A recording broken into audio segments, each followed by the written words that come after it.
حضرت عمر بن عاص رضی اللہ تعالیٰ عنہ نے مصر خود فتح کیا تھا، خود فاتح تھے. حضرت عمر نے انہیں گورنر مصر بنا دیا. ان کا بیٹا ایک عام آدمی کے بیٹے کو کہنے لگا چلو اپنا اپنا گھوڑا دوڑاتے ہیں، بھلا کون جیتتا ہے. گھوڑے دوڑے، عام آدمی کا بیٹا جیت گیا. گورنر صاحب کے بیٹے نے درہ اٹھایا اور درہ اٹھا کر کے اس جیتنے والے غریب آدمی کی کمر پہ درے مارے. اس کو جب درے لگے تو بیٹے نے گھر آ کے باپ کو اپنی لہو لوہان کمر دکھائی. باپ کے دل میں بڑی قدر ہوتی ہے اولاد کی.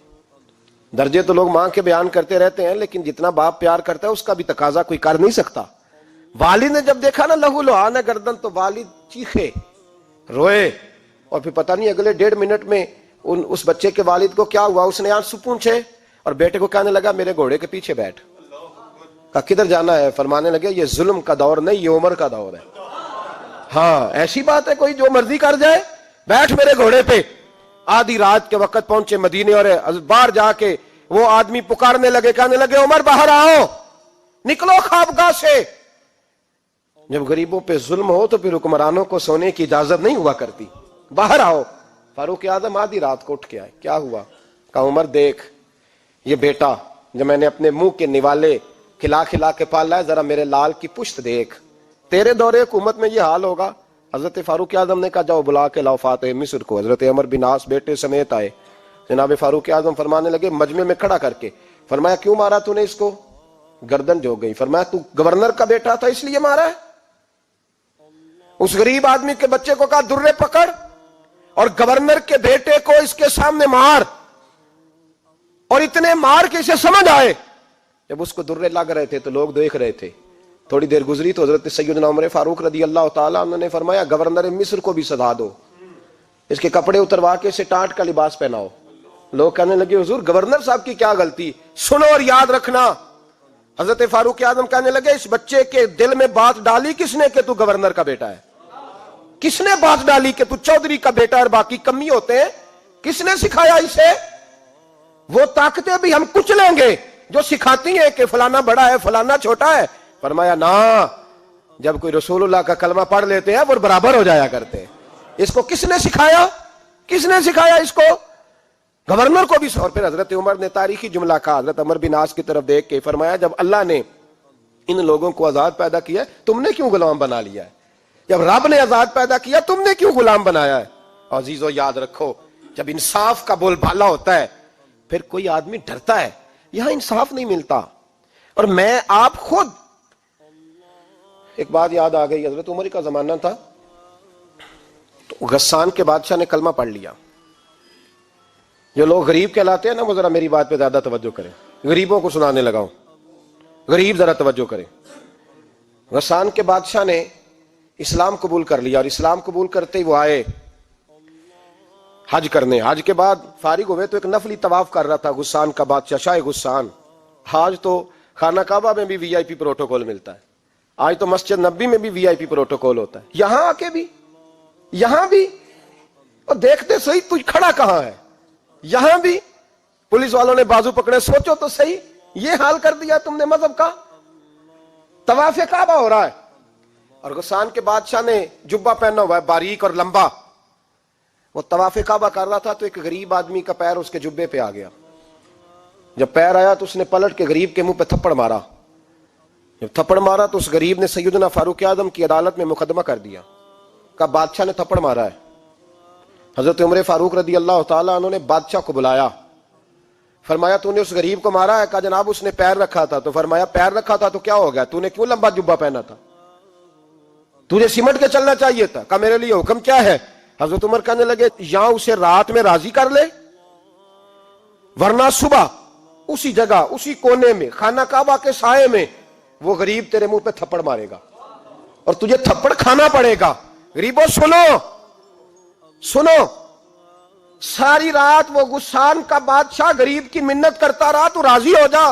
غریبوں تم سے شکوہ ہے، تم 2-4 لاکھ پہ راضی ہو جاتے ہو. غریبوں تم سے شکوہ ہے، تم انصاف ہونے نہیں دیتے. غریبوں تم تھوڑی تھوڑی بات پہ مطمئن ہو جاتے ہو. تھوڑی تھوڑی بات، جتنے غریب تن ہیں لباسوں سے دور دور اتنی ہی چادریں میں مزاروں سے چھین لوں، اور جتنے غریب گھر ہیں اجالوں سے دور دور اتنی ہی روشنی میں ستاروں سے چھین لوں. اتنی تو ہمتیں ہو میری کم سے کم بلند کہ شاہوں کے تاج فقط اشاروں سے چھین لوں. تمہاری زیادتی ہے, تم نے ظلم پروان چڑھایا ہے. جب تم چودھری کے کہنے پر ایم این اے کے کہنے پہ راضی ہو جاتے ہو, تم انصاف ہونے نہیں دیتے. ڈٹنا سیکھو, کھڑے ہونا سیکھو. جب اسے کہا نا راضی ہو جا, تو وہ غریب کہنے لگا میں راضی ہو جاؤں اور کل تو کسی اور کو بھی تھپڑ مارے.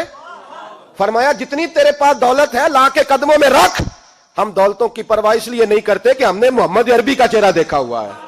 اب میری نگاہوں میں جچتا نہیں کوئی, اس لیے کہ جیسے میرے محبوب ہیں ویسا نہیں. تم اثر لینا چھوڑ دو, تم اثر بڑا لیتے ہو.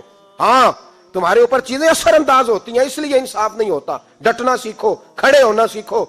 جو بھائی ڈٹ جاتا ہے نا وہ بڑے کمال کر جایا کرتا ہے. ساری رات مناتا رہا.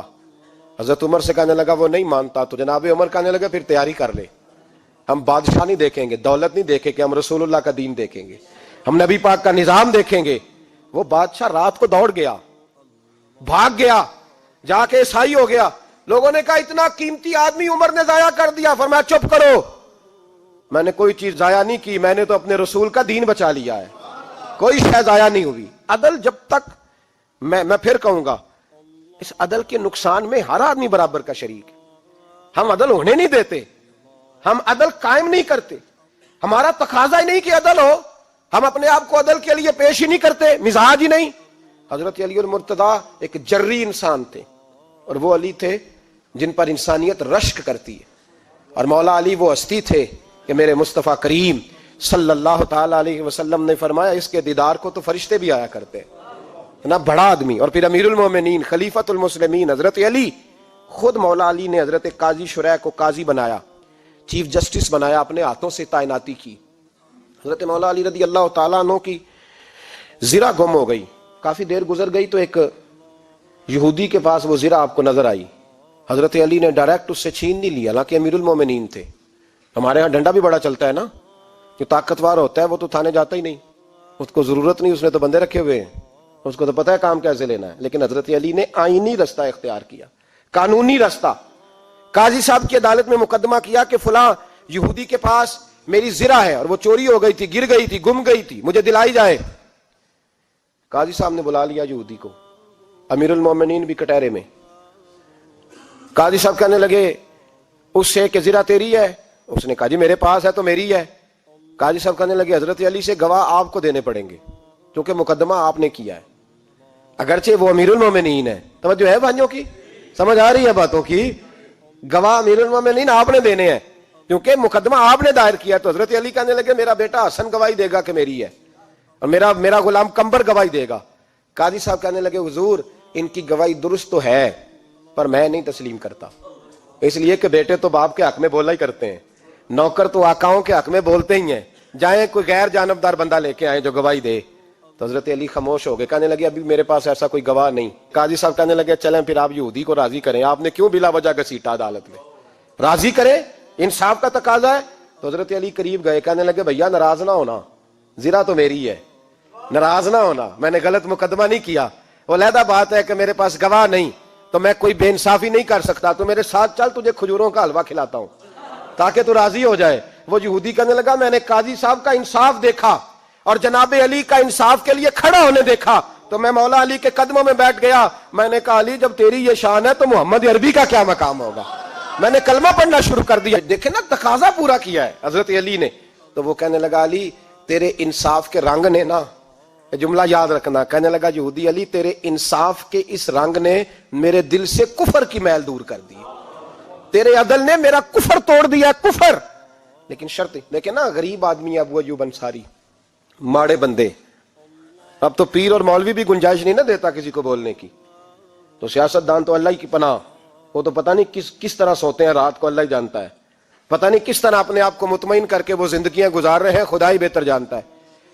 حضرت عمر فاروق جیسا دلیر اور جرری آدمی جمعہ پڑھانے مسجد میں داخل ہوئے تو جناب ابو ایوب انصاری دروازے پہ کھڑے ہو گئے, کہنے لگے عمر تیرے نوکر نہیں, ٹائم پہ آیا کر, بڑی دیر سے کھڑے ہیں. کیوں دیر سے آیا ہے؟ بڑے جلالی تھے نا حضرت عمر, لیکن وہ جلالی اس وقت تھے جب کوئی ظلم کرتا تھا, اور ذات کے لیے جلالی نہیں تھے. کہا وقت پہ آیا کر, کو ملازم نہیں تیرے.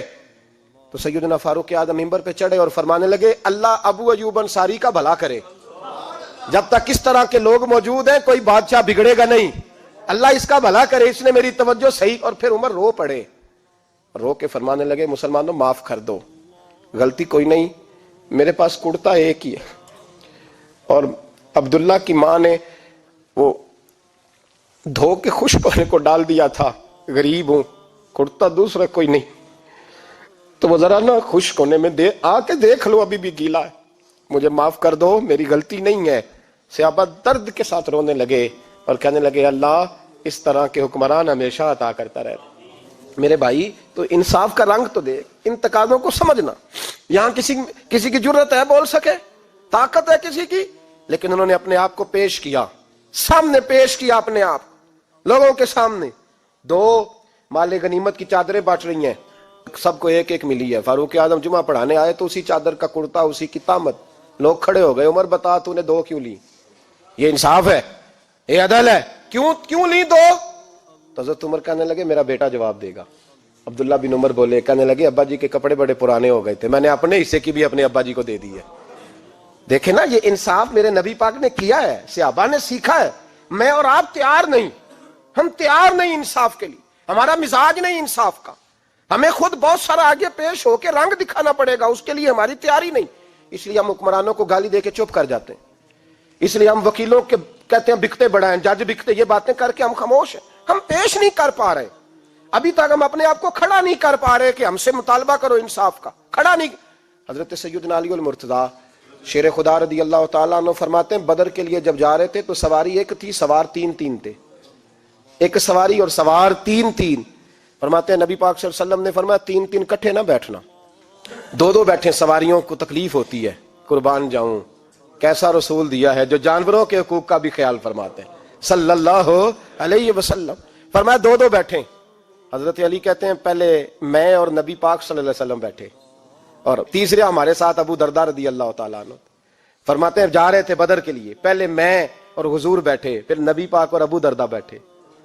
فرماتے ہیں پھر نمبر لگ گیا میرا اور ابو درداء کا، اور مصطفیٰ نے گھوڑے کی لگام تھامی تو حضرت ابو درداء تڑپ اٹھے، کہنے لگے علی نہ طبیعت مانتی ہے، نہ ادب مانتا ہے، نہ عشق مانتا ہے، تو اس طرح کر، میں تو چھوٹا ہوں، آپ کہیے رسول پاک سے، آپ ہر لحاظ سے بڑے ہیں، آپ عرض کیجئے کہ حضور نہ ادب مانتا ہے، نہ عشق مانتا ہے، نہ پیار مانتا ہے، نہ تقاضا ہے، مہربانی کرے آ جائیں۔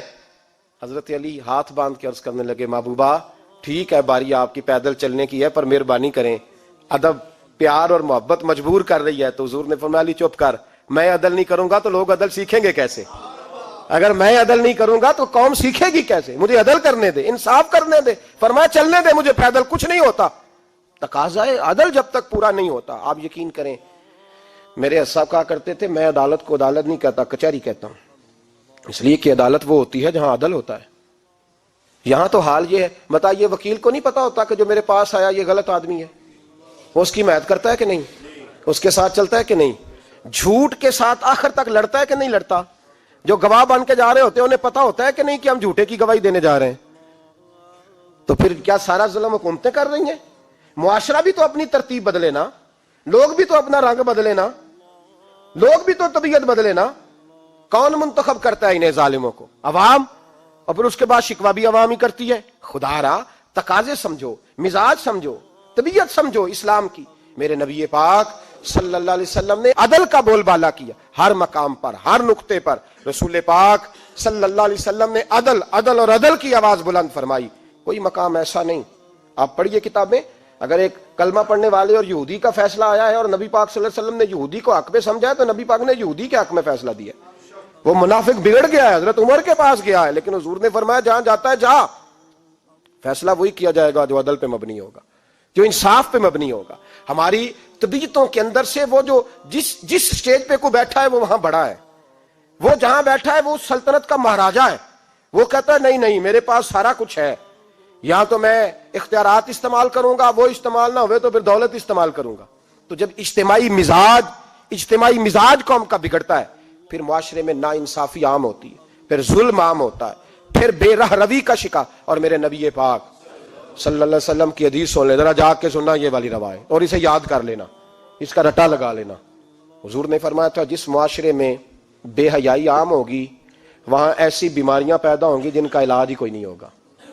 اور حضور نے فرمایا جس قوم کے اندر انصاف نہیں ہوگا وہاں قتل عام ہوگا. انصاف نہیں، جب تک مجرم کو سزا نہیں ملتی، جب تک مجرم کو سزا نہیں ملتی اتنی دیر تک لوگوں کے لیے وہ نشان عبرت نہیں بنتا، اتنی دیر تک لوگ باز نہیں آتے. یاد رکھیں جب انصاف ہوگا، عدل ہوگا، اور عدل کرنے والے جب عدل کریں گے اور انصاف کا دامن تھامیں گے. پہلی بات تو یہ ہے کہ ہم اپنے آپ سے ورا کریں بہت ساری چیزوں کو. ہم دیکھتے ہیں حکومت نے چھوٹی چھوٹی کمیٹیاں بنا دی ہیں مصالحتی کمیٹیوں کے لیے، بین المذاہب کمیٹیاں، بڑا کچھ بن گیا ہے، لیکن لوگ گروہ بندی کا شکار ہیں، گروہی تعصبات ہیں. دیکھتے ہیں کہ ہمارا ووٹ کس طرف ہے، ہمارا مزاج کس طرف ہے، اس رنگ میں ملت کا اجتماعی نقصان ہو جائے، شرازہ بکھر جائے. اور میں شروع میں کہہ چکا ہوں، امام حسن فرمایا کرتے تھے اگر غریب پر ظلم نہ روکا جائے گا تو وہ ظلم امیر کے دروازے تک بھی جائے گا.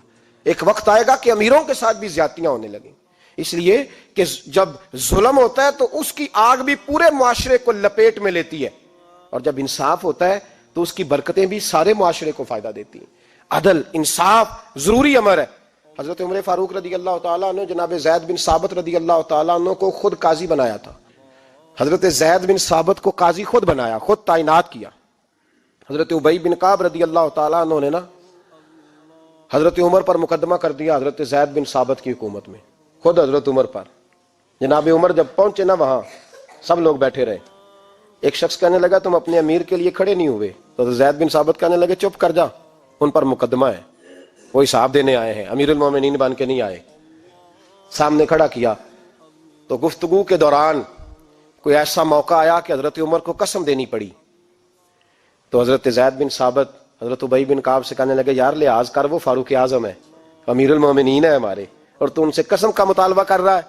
حضرت سیدنا فاروق اعظم کی طرفداری میں بات کی نا تو حضرت سیدنا عمر فرمانے لگے زید اس مقدمے کا فیصلہ کر لو اور اس کے بعد میں تمہیں معزول کر دوں گا، تم تو اہلیت ہی نہیں رکھتے. حضور کیا ہوا؟ فرمایا تم نے میری طرفداری کیوں کی، تم نے مجھے امیر المومنین کیوں کہا، تم نے کیوں میرے حق میں بات کی؟ اگر میں اور تو اس طرح کرنے لگیں گے تو امت کو عدل کون دے گا؟ اگر میرا اور تیرا یہ رنگ ہو جائے گا، کیوں تو نے مجھے امیر المومنین کہا؟ اس وقت میں اپنی صفائی دینے آیا ہوں، عمر بن خطاب سے زیادہ میرا کوئی تعارف نہیں ہونا چاہیے، کیوں تم نے یہ لفظ کہے؟ اور فرمایا اگر مجھ پر قسم آئے گی اور جو میرے اوپر لاگو ہوگا مجھے وہ کام کرنے کا تمہیں حکم کرنا چاہیے تھا. یہاں تو حال ہی کوئی نہیں، مزاج ہی کوئی نہیں. ہماری قوم بڑی سمجھدار ہے، حکمران بھی بڑے سمجھدار ہیں. ممتاز حسین قادری رحمۃ اللہ علیہ کو پھانسی ہوئی تو لوگ کہنے لگے مولوی شدائی ہو گئے. فیصلہ تھا عدالت کا تو ماننا چاہیے تھا. ایک فیصلہ ایک پیپلز پارٹی کے سابقہ صدر کے بارے میں بھی عدالت نے دیا تھا، اور پھر آپ کی پارلیمنٹ نے اس فیصلے کو کنڈم کیا، مذمت کی، اور اٹھ کے کہا گیا کہ ہم مذمت کرتے ہیں، فیصلہ غلط تھا. جب حضرت ممتاز قادری کے حق میں فیصلہ آئے تو اس وقت لوگ بولتے ہیں، کہتے ہیں دیکھو جناب عدالت کا فیصلہ ہے اور مولوی کہہ رہے پھانسی نہ دو. اور جب ایک شخص پر، ایک عام آدمی پر فیصلہ آئے اور بڑی عدالت کرے اور وہ چوکوں چوراہوں میں کھڑا ہو کے کہے کہ ہم اس فیصلے کو نہیں مانتے، پھر کوئی آدمی نہیں بولتا. پھر کسی جگہ ہم نے کہا تھا بچ جا، تو رسول اللہ صلی اللہ علیہ وسلم کی ناموس والوں کا لحاظ کر، اللہ رسول تیرا خیال فرمائیں گے. لیکن یہاں عدل اور انصاف کے تقاضے بڑے عجیب ہیں. غریب کے حق میں فیصلہ اور ہے اور امیر کے حق میں فیصلہ اور ہے. چودھری صاحب پہ درخواست آ جائے تو ایس ایچ او صاحب ٹیلی فون کرتے ہیں، چودھری صاحب درخواست آئی ہے تو کی کرنا جے، کی کرنا ہو تے اپلیکیشن آئی ہے، لینی ہے کہ نہیں؟ اور اگر غریب آدمی بیچارہ ریڑی والا 4 بیٹیوں کا باپ ہے اور نہ وہ گدھا گاڑی پہ بیچتا ہے فروٹ، تو غلط کراسنگ کی وجہ سے مقدمہ ہو گیا ہے، تو چودھری کو ساتھ لے کے وہ گیا ہے، چونکہ 4 بیٹیاں ہیں نا، اور کل اس کی ملکیت وہی 5000 تھا جس کا اس نے فروٹ خریدا تھا. چودھری بھی کرسی پہ، ایس ایچ او بھی کرسی پہ، اور غریب آدمی زمین پہ بیٹھا ہے، اور ایک زبان سے 32 گالیاں اسے دی جا رہی ہیں. وہ کہتے ہیں چودھری صاحب تہاڈی مہربانی، میں تو شامی گھر جانا ہے تو میری تیاں روٹی کھانی، مہربانی کرو میرا سامان واپس کر دو، مہربانی کرو خدا را میرا سامان دے دو. او یار ظلم یہ ہے کہ یہاں امیر کے لیے قانون اور ہے اور غریب کے لیے قانون اور ہے.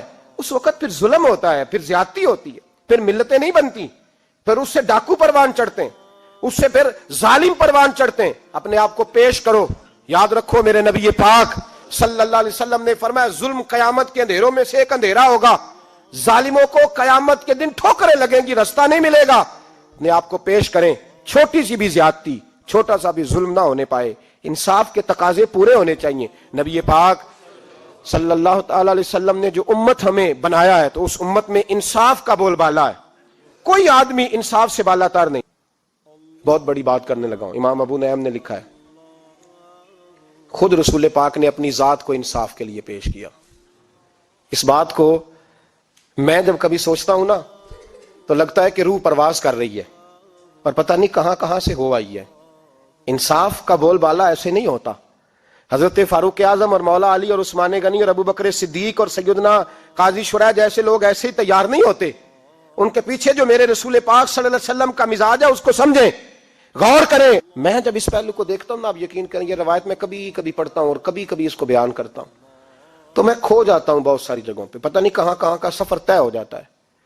حضرت عکاشہ بن محصن رضی اللہ تعالیٰ عنہ فرماتے ہیں کہ نبی پاک صلی اللہ علیہ وسلم کے وصال سے 2-3 دن پہلے کی بات, محبوب پاک صلی اللہ علیہ وسلم نے فرمایا سب لوگوں کو مسجد نبوی میں اکٹھا کرو. اکٹھا کیا. جب کوئی نئی آیت آتی تھی یا کوئی جنگ کی تیاری ہوتی تھی تو لوگ اکٹھے کیے جاتے تھے. سب کو اکٹھا کیا. کہتے ہیں جب حضور کا حجرہ نور کھلا تو 2 آدمی بظاہر حضور کو سہارا دے کے لائے. اتنی بخار اور کمزوری ہے. حضور منبر پہ بیٹھے اور جب نبی پاک بات کرتے ہیں تو ہاتھ مبارک پہ بظاہر راشا ہے, کانپتے ہیں دست اقدس. محبوب نے مجمع پہ نظر ڈالی, فرمایا تمہیں کسی نئے حکم کے لیے نہیں بلایا, بس اللہ نے اپنے ایک بندے کو اجازت دی, چاہے تو دنیا میں رہے اور چاہے تو اس کی بارگاہ میں حاضر ہو جائے. اس بندے نے پردے کا فیصلہ کیا ہے. میں نے تمہارے بیچ وقت گزارا ہے, تمہارے ساتھ رہا ہوں. حضور فرمانے لگے میری زبان سے, میرے قول سے, میرے فعل سے غلاموں کسی کو تکلیف پہنچی ہو تو بدلہ لے سکتا ہے. یہ نہیں فرمایا معاف کر دو, اٹھو اور بدلہ لو. حقیقی جمہوریت تھی نا. حضرت عکاشہ بن محصن پیچھے سے کھڑے ہو گئے, بوڑھے آدمی, کہنے لگے حضور ایک جنگ میں صفیں سیدھی کراتے کراتے میری ننگی پشت پہ درہ مارا تھا آپ نے, بدلہ لینا ہے. عجیب ہی منظر بن گیا مسجد نبی کا. آنسو بہنے لگے, لوگ تڑپنے لگے. محبوب نے فرمایا بلال جاؤ, فاطمہ کے گھر میں درہ پڑا ہے, لے آؤ. حضرت بلال کہتے ہیں سیدہ کے دروازے پہ دستک دی. اماں جی نے کہا کون؟ اماں جی میں غلام بلال ہوں, وہ درہ چاہیے تھا. تو سیدہ کہنے لگی نہ تو جنگ ہے نہ جہاد ہے, حضور نے درہ کیا کرنا ہے, طبیعت مبارک تو علیل ہے. بلال ماجرا کیا ہے؟ حضرت بلال رو پڑے, کہنے لگے ایک صحابی بدلہ لینا چاہتے ہیں. حضرت فاطمہ نے امام حسن اور حسین کو باہر نکالا, درہ دیا. کہنے لگی بلال عکاشہ سے کہنا میرے بیٹوں کے وجود پہ 100 درے مارے. انہوں نے فاطمہ کا دودھ پیا, سی کوئی نہیں کریں گے لیکن حضور تک کوئی نہ جائے, اور میں نے ویسے بھی حضور پر قربان کرنے کے لیے پیدا کیے. سیدنا بلال حبشی رضی اللہ تعالیٰ عنہ فرماتے ہیں میں روتا ہوا درہ لیا, شہزادے لیے, اور میں جب حاضر خدمت ہوا نا حضور کے دروازے پہ داخل ہوا, محبوب پاک صلی اللہ علیہ وسلم نے امام حسن اور حسین کو دیکھا تو حضور رو پڑے, فرمانے لگے انہیں بٹھا دو, مجھے پتا ہے فاطمہ نے کیا کہہ کے بھیجا, بٹھاؤ. شہزادے بیٹھ گئے. میرے محبوب پاک علیہ السلام نے فرمایا عکاشہ کو درہ دو. حضرت عکاشہ کہتے میں درہ لے کے آگے بڑھا تو کسی نے میرا پیر تھاما. جب میں نے نیچے دیکھا تو ابو بکر صدیق تھے. کہنے لگے یار میری کمر پہ مار, حضور کے قریب نہ جانا. نبی پاک نے فرمایا صدیق ہٹ جا یار بیچ میں سے آنے دے. کہتے میں ذرا آگے بڑھا تو مولا علی شیر خدا نے میرا پیر تھاما. عکاشہ نہ کر, میں نے کہا آنے دو. محبوب فرمانے لگے علی ہٹ جاؤ, اسے آنے دو. حضرت علی شیر خدا بھی ہٹ گئے. جناب عکاشہ قریب آئے, کہا حضور ذرا کمر سے کپڑا تو ہٹائیں, میری پشت اس وقت بغیر کپڑے کی تھی. محبوب نے کپڑا ہٹایا اور جناب عکاشہ نے درہ جو اٹھایا تو صحابہ کی چیخیں نکل گئی, رونے لگے اور نہ کرنا یار نہ کرنا. جناب عکاشہ نے درہ دور پھینکا اور حضور کے وجود کو چومنے لگے. کہنے لگے کس نے درہ مارنا تھا, میں تو جاتے جاتے حضور کا بوسہ لے کے اپنے لیے جنت اکٹھی کرنے جا رہا تھا. میرے محبوب پاک صلی اللہ علیہ وسلم نے فرمایا جس نے جنتی دیکھنا ہو میرا عکاشہ دیکھے. امت کو درس دیا, امت کو درس دیا. پیش کر اپنے آپ کو انصاف کے لیے, آگے بڑھ, پیش کر اپنے آپ کو انصاف کے لیے اور کھڑا ہو جا عدل کے لیے. ان اللہ یأمر بالعدل والاحسان, اللہ تمہیں حکم دیتا ہے عدل کا. میرے مصطفیٰ کریم صلی اللہ علیہ وسلم نے خود, حالانکہ وہ درہ جو محبوب پاک صلی اللہ علیہ وسلم نے ان کو مارا وہ عمدن نہیں تھا, وہ تو صفیں سیدھی ہو رہی تھی, کہا تم بھی آگے ہو جاؤ, تم پیچھے ہو جاؤ, روٹین ہوتی تھی. بھائی میرے محبوب صلی اللہ علیہ وسلم یہ پیغام دے کے گئے ہیں امت کو, عدل کا دامن تھام, انصاف سے زندگی گزار, انصاف کے ساتھ وقت گزار. اور اگر تو انصاف نہیں کر, محمود غزنوی بیٹھے ہیں, ایک بندہ تڑپتا اور روتا ہوا آ گیا, روتا ہوا. کہا کیا ہوا؟ کہنے لگا حضور میں غریب ہوں. اور ایک بات اس طرح بھی ملتی ہے کہ عورت تھی اور بی بی آ کے کہنے لگی حضور میں غریب نہیں ہوں, 3-4 بیٹیوں کی ماں ہوں, خامد فوت ہو گیا. شاہی خاندان کا ایک نوجوان میرے گھر آتا ہے اور میری بیٹیوں کے ساتھ ظلم کرتا ہے, مہربانی ہو جائے. محمود غزنوی کہنے لگے تو جا, سپاہیوں سے کہنے لگے بی بی دوبارہ آئے تو میں سویا ہوا بھی ہوں تو مجھے اٹھا لینا. کہا جیسے ہی وہ تمہارے گھر میں آئے مجھے بتانا. بی بی کہتی ہے تیسرے دن میں دوبارہ گئی, دروازے شاہی پہ دستک دی تو محمود فوراً نکلے, لباس پہنا جنگ کا, نیزہ, تلوار, تیر, کمان, گھوڑے پہ بیٹھے میرے ساتھ چلے. اور کہتے ہیں جب اندر داخل ہوئے تو وہ نوجوان گھر کے اندر تھا. محمود غزنوی نے اندر جاتے ہی کہا جلدی سے چراغ بند کرو, دیا گل کر دیا, چراغ بند کر دیا, اور محمود نے 2 وار کی اور نوجوان کی گردن اڑا دی. جب قتل ہو گیا تو محمود نے کہا پانی لاؤ, اور بی بی کہتی ہے میں پانی لائی, 1 پیالہ, 2 پیالے, 3 پیالے, 5 پیالے پی گئے محمود پانی کے, پیتے ہی جا رہے. میں نے کہا بادشاہ کیا ہوا؟ تو محمود رونے لگا, کہنے لگا تجھے انصاف مل گیا نا؟ کہا مل گیا.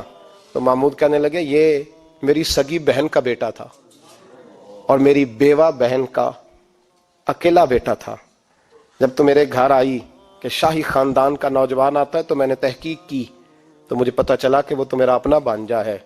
میں نے قسم کھائی تھی کہ جب تک تجھے انصاف نہیں ملے گا میں پانی نہیں پیوں گا, پانی نہیں پیوں گا. پانی اس لیے مانگا ہے کہ پیاس سے مر رہا ہوں, اور دیا اس لیے بند کیا ہے کہ بہنیں بڑی پیاری ہوتی ہیں نا, اور پھر بہن بیوہ ہو اور بیٹا اس کا یتیم ہو اور اکیلا ہو پھر رنگ اور ہوتا ہے نا, اس لیے چراغ گل کر کے میں نے اسے قتل کیا ہے کہ اگر مارنے لگوں تو کہیں بہن کا چہرہ نہ میری آنکھوں کے سامنے آئے, کہیں بھانجے کا تصور دیکھ کر میں اسے چھوڑ نہ دوں. ان اللہ یأمر بالعدل والاحسان, جب تک عدل اور انصاف ہوتا رہتا ہے معاشرہ سکون سے بھرا رہتا ہے.